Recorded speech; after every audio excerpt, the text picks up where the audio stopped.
સરકાર સામે લડશો, સરકાર સામે બોલશો તો મરશે, આવું સામાન્ય માણસ સાથે તો થાય છે. પરંતુ હવે આ નિયમમાંથી ભાજપના નેતા પણ બાકાત રહ્યા નથી.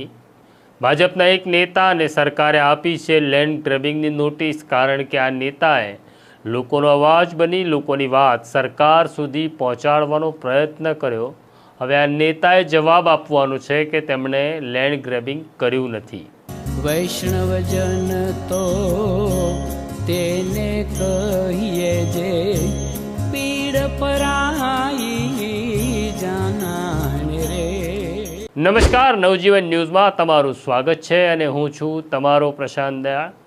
સરકાર સામે બોલવું એ તો ગુનો છે, આજનો નહીં, અનાદિકાળથી આ નિયમ ચાલ્યો આવે છે.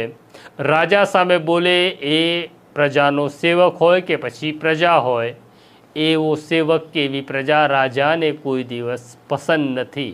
અને રાજાને તો જી હુજુર કહેનારા લોકો જ પસંદ હોય છે. વડોદરાની અંદર 16 મહિના પહેલાં એક ઘટના ઘટે છે. 18 જાન્યુઆરીના રોજ નિર્દોષ બાળકો હતા.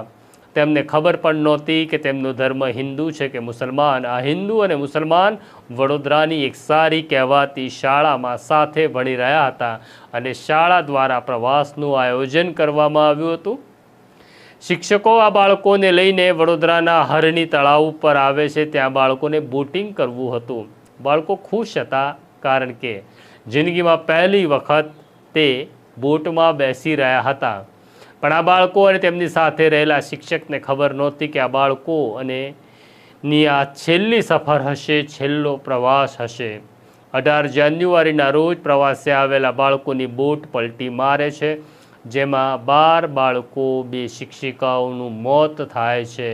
અને આજે પણ આ બધાની જ આંખોમાં આંસુ છે, કાં પછી કોઈના આંસુ સુકાઈ ગયા છે, પણ સુકાયેલી આંખોમાં આજે પણ વેદના છે. જે બાળકો મૃત્યુ પામ્યા, જે શિક્ષિકાઓ મૃત્યુ પામી, તેના માટે બોલે છે એક માણસ જેનું નામ છે આશિષ જોશી. આશિષ જોશી ભારતીય જનતા પાર્ટીના નેતા છે અને વાઘોડિયા રોડના કોર્પોરેટર છે. આ બાળકો જ્યાં રહેતા હતા એ વિસ્તાર આશિષ જોશીમાં આવતો હતો.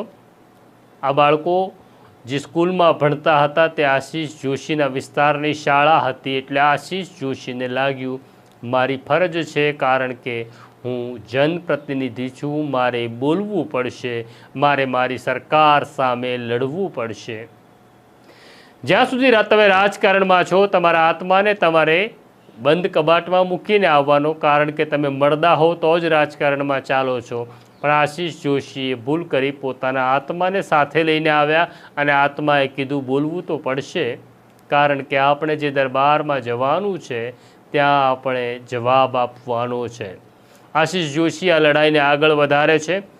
ગુજરાતના મુખ્યમંત્રી ભૂપેન્દ્ર પટેલ વડોદરાના એક કાર્યક્રમમાં હાજરી આપવા વડોદરા પહોંચે છે. અને જ્યારે વડોદરાના કાર્યક્રમમાં 2 માતાઓ પહોંચે છે જેમણે પોતાના સંતાનને ગુમાવ્યા, અને તે જાહેર સભામાં જ્યારે મુખ્યમંત્રીને સવાલ પૂછે છે, મુખ્યમંત્રીને માઠું લાગે છે.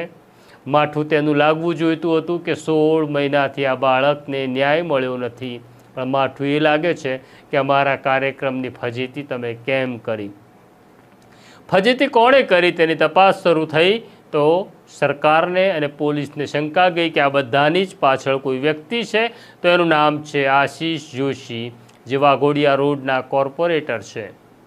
અને પછી કોઈ પણ નોટિસ આપ્યા વગર આશિષ જોશીને ભાજપે એક પત્ર પાઠવી આપ્યો કે તમે અમારું માનતા નથી, અમારા કયામાં નથી, અને જે કયામાં નથી એવો નેતા કે એવો કાર્યકર અમને પસંદ નથી, અમે તમને પાર્ટીમાંથી બરતરફ કરીએ છીએ.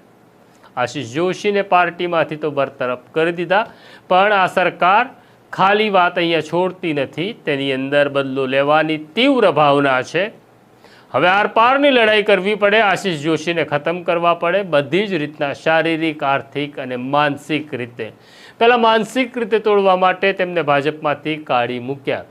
વાઘોડિયા રોડ ઉપર જ્યાં તેઓ રહે છે તેમના ઘરની બાજુમાં ઝૂંપડાઓ છે. એ ઝૂંપડાઓમાં લોકો 60 વર્ષથી રહે છે અને ત્યાં આગળ એક મહાદેવનું મંદિર પણ છે.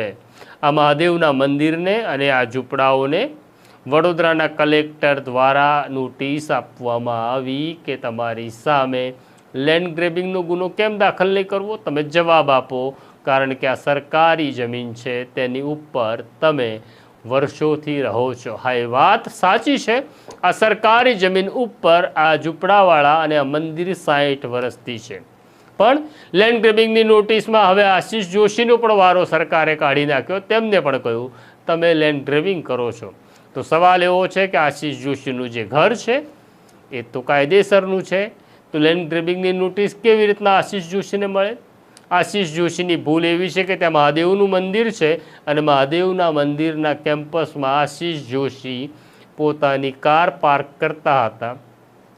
એટલે વડોદરાના કલેક્ટરે તેમને પણ કહ્યું તમે લેન્ડ ગ્રેબિંગ કરો છો, જવાબ આપો.